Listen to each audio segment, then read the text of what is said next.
It started like any other morning for Senator John Kennedy, a crisp autumn day in Washington, D.C., his driver waiting outside the office as usual. But that day would turn into a life-changing experience, not just for the man behind the wheel, but for everyone who would later hear their story. What began as a casual conversation between a senator and his driver soon revealed a heartbreaking truth and led to one of the most touching acts of kindness in recent political memory.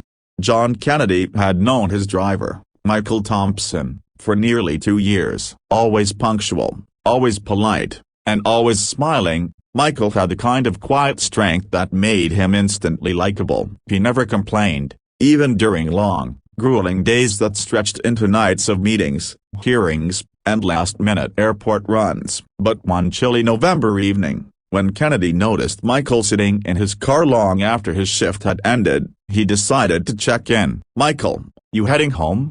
the senator asked with his usual warmth. There was a pause, a small hesitation that Kennedy couldn't ignore. Then, Michael finally confessed the truth he had kept hidden for months. He didn't have a home to go back to. His wife had passed away the previous year from cancer, and medical bills had wiped out their savings. With rising rent and no family nearby, he'd been living out of his car, parking in quiet corners of the city and washing up in gas station restrooms before reporting to work each morning.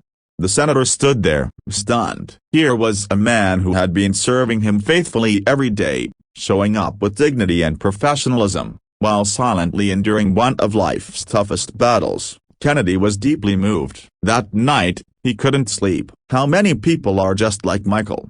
He wondered. People who go unseen, unheard, are carrying the weight of the world but never letting it show. The next morning, Kennedy called Michael into his office. But instead of reprimanding him or offering empty sympathy, he did something extraordinary. He told Michael he'd arranged temporary housing for him through a local nonprofit he worked with, and that wasn't all. Kennedy had personally contacted a few friends in real estate and organized a small fundraiser to help Michael get back on his feet. Within a week, Michael had the keys to a modest but comfortable apartment, fully furnished by volunteers and donors who'd been inspired by Kennedy's gesture.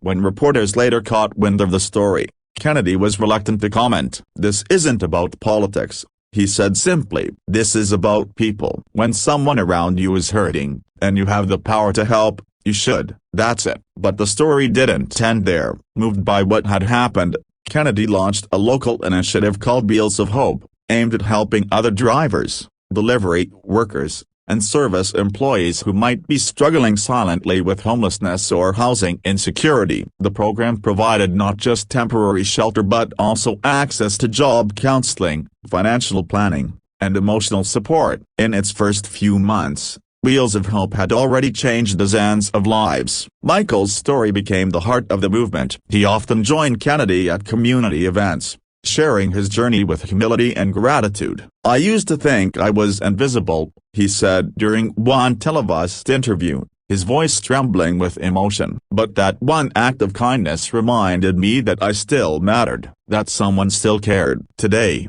Michael continues to drive for Kennedy, but now, he does it with a renewed sense of purpose. He volunteers with the same organizations that once helped him, offering rides to shelters and helping others find their footing. The bond between Kennedy and Michael has grown into something like family. It's a story that reminds us that empathy doesn't belong to any political party, it belongs to humanity itself. In a world where headlines are often filled with division and conflict, this story cuts through the noise. It's a reminder that kindness doesn't require grand gestures or cameras rolling. It begins with paying attention, asking a question, and choosing to care.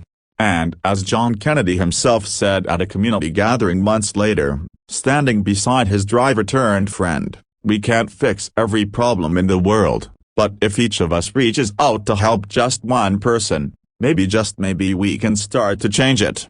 The crowd erupted in applause. Michael stood quietly, tears welling in his eyes, the man who once had nothing now surrounded by hope, dignity, and love. That day, everyone present felt tied of the undeniable power of compassion. And long after the event ended, people carried that feeling with them, reminded that sometimes, the smallest act of kindness can melt even the hardest of hearts.